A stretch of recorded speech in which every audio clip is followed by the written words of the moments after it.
welcome to Valenplant. In today's video, I will show you how to propagate pothos by soil and water.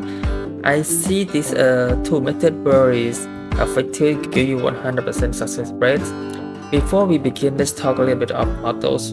Pothos is generally easy to care for and can adapt to various indoor conditions.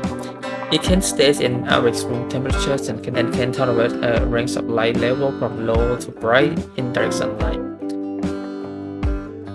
And it prefers soil that is slightly moist but not so watery. It's better to allow the topping of the soil to dry out between the water.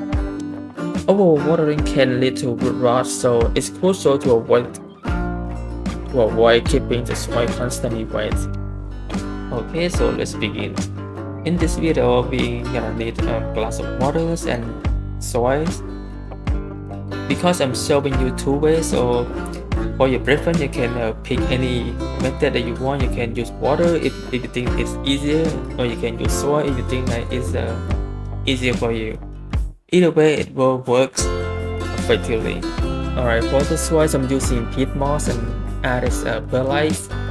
Because peat moss itself, it retains a lot of water, so I'm adding perlite to kind of like draining off some water down. It won't be like so watery. For the cutting part, make sure you picking a healthy stem, so give you a high chance of a success rate.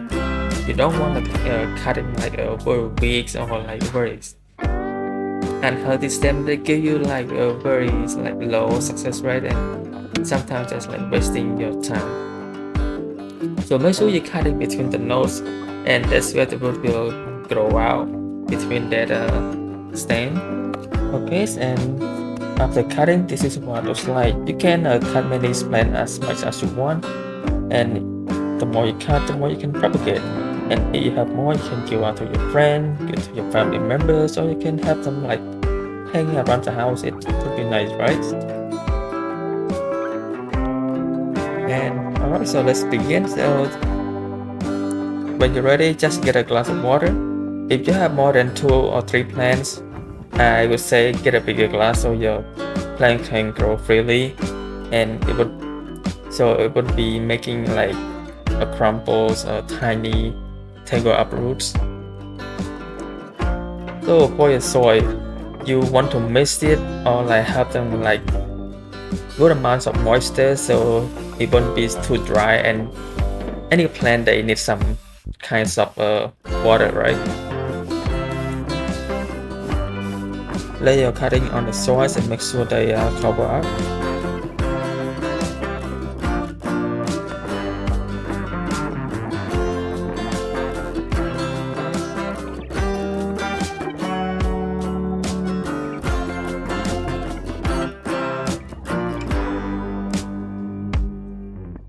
After that, give them up sprays and place them next to the windows or anywhere that is in direct sunlight.